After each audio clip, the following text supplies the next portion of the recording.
હજુ વધારે ફાસ્ટ કર વિજય.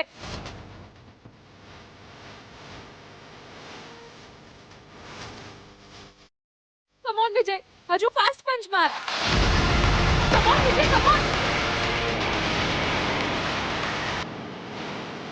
હાર માની લઈશ તો નહીં ચાલે વિજય, આપણે કરવું જ પડશે. Come on Vijay, concentrate. તું મારી સાથે લગ્ન કરવા માંગે છે ને વિજય?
મમ્મા, કેમ છે મમ્મા?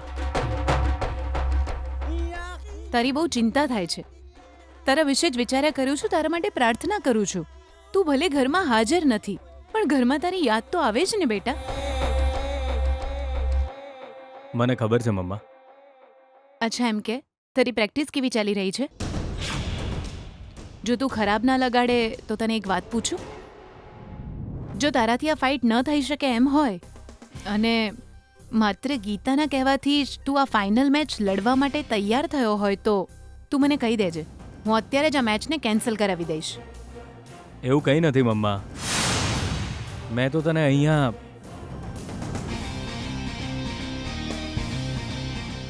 આશીર્વાદ આપવા બોલાવી છે. તારે મારી પાસેથી કેવા આશીર્વાદ જોઈએ છે બેટા? કાલે જે ફાઇટ થવાની છે એમાં સુલતાન સામે હું જીતી જઉં એવો મને આશીર્વાદ આપ મમ્મા.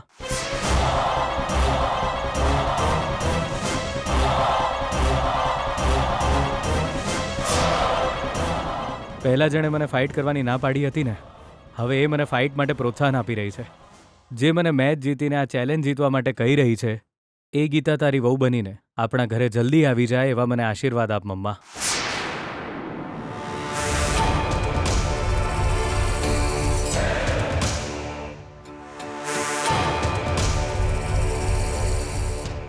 સુલતાન સામે ફાઇટમાં તું હારી જાય. આ ફાઇનલ મેચમાં તું ન જીતવો જોઈએ અને પેલી ગીતા આપણા ઘરની વહુ ન બનવી જોઈએ.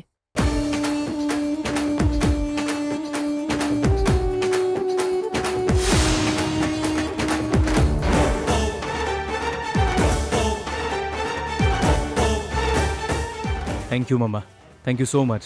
અને હા, કાલે મારી મેચ જોવા આવવાનું ભૂલતી નહીં. પપ્પા તો આવવાના નથી, પણ તું જરૂર આવજે મમ્મા. તું આવીશ તો મારી હિંમત વધશે. ઓફકોર્સ બેટા, હું જરૂર આવીશ. જરાય ચિંતા ના કર. પણ અત્યારે મને એક વાતનો ડર છે વિજય. તારી અંદર પેલા સુલતાનને હરાવવાની તાકાત છે ખરી?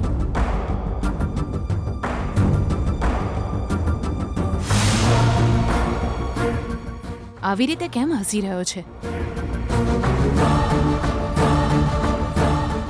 હવે આ બધું જાણવાનો કોઈ જ મતલબ નથી. કોઈ પણ ભોગે સુલતાન જ જીતવો જોઈએ, બસ.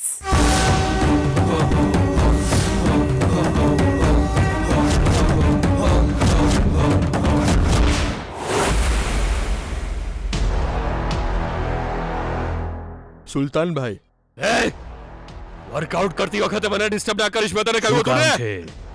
એ તો ખબર નથી સુલતાનભાઈ, પણ આ તમને આપવાનું કહ્યું છે. કોઈ પાર્સલ છે. શું છે આ? ખબર નહીં ભાઈ, તમે જોઈ લો ને. જોઈ લો. નિકાલ.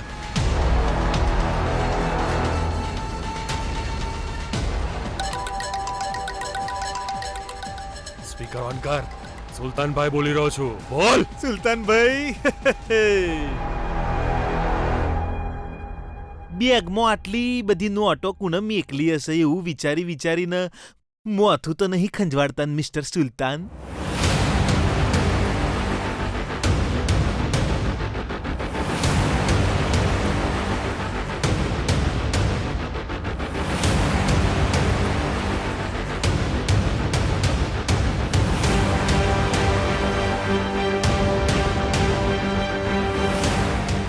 કોણ છે તું? હું કોણ છું, ચો છું, ચેવો છું, ચમ છું એવું બધું ના પૂછે, ક્રોસ ક્વેશ્ચન ના કરે.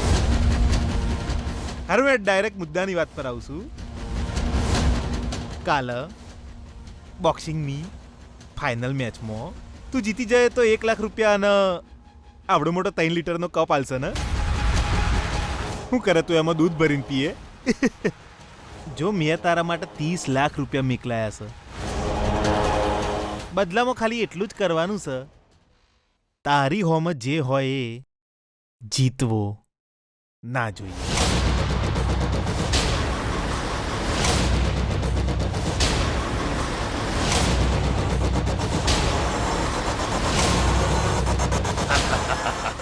એને હરાવવા માટે 30 લાખ આપવાની કોઈ જરૂર નથી. હું એને હરાવીશ એ નક્કી કરી લીધું છે. એક જ પંચમાં એને પાડી દઈશ. એ બધું મને નહીં ખબર. જો તું છે ને 30 લાખ રૂપિયા લઈને એન્જોય કર કે પછી પાર્ટીમાં ઉડાય, તારી મરજી. જે કરવું એ કર, પણ સાંભળી લે સુલતાન, ગમે એ થઈ જાય પણ વિજય કુમાર નામનો મોણ જીતવો ના જોઈએ. મારી નજરમાં એ ગંદો કીડો છે. હું એને મારા હાથથી પકડીને મસળી નાખીશ. કીડો જ છે, પણ બહુ અભિમાની કીડો છે. અને એ કીડો સુલતાનને હરાવવા માટે થનગની રહ્યો છે. તું સમજી જો ને સુલતાન, ઓવર કોન્ફિડન્સમાં ના રહેતો.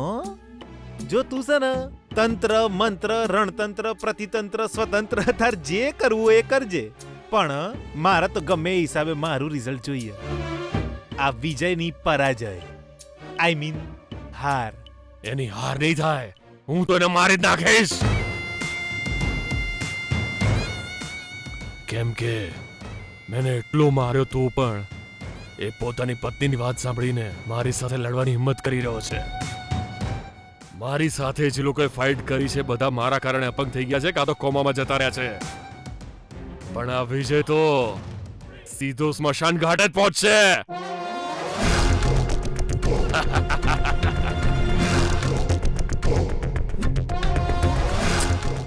લવ યુ સુલતાન. બેના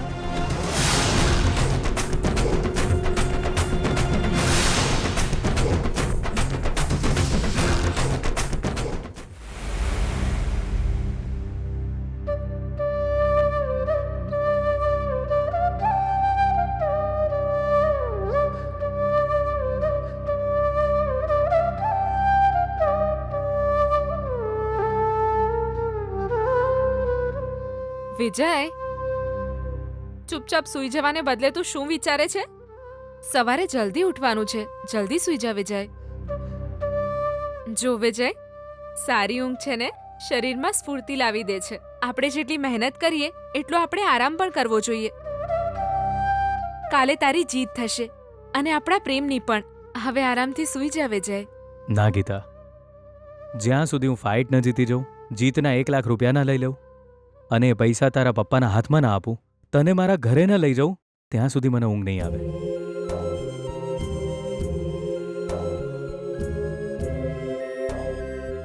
આવ કેમ બોલે છે વિજય?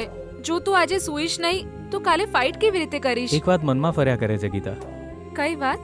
તે મને પહેલા બોક્સિંગ કરવાની ના પાડી અને પછી અચાનક જ લડવાનું કહ્યું. એનું કારણ શું છે? મને તો એ જ સમજાતું નથી. કેવો પુરુષ છે! આવા કાયર સાથે તું કેવી રીતે જિંદગી જીવીશ?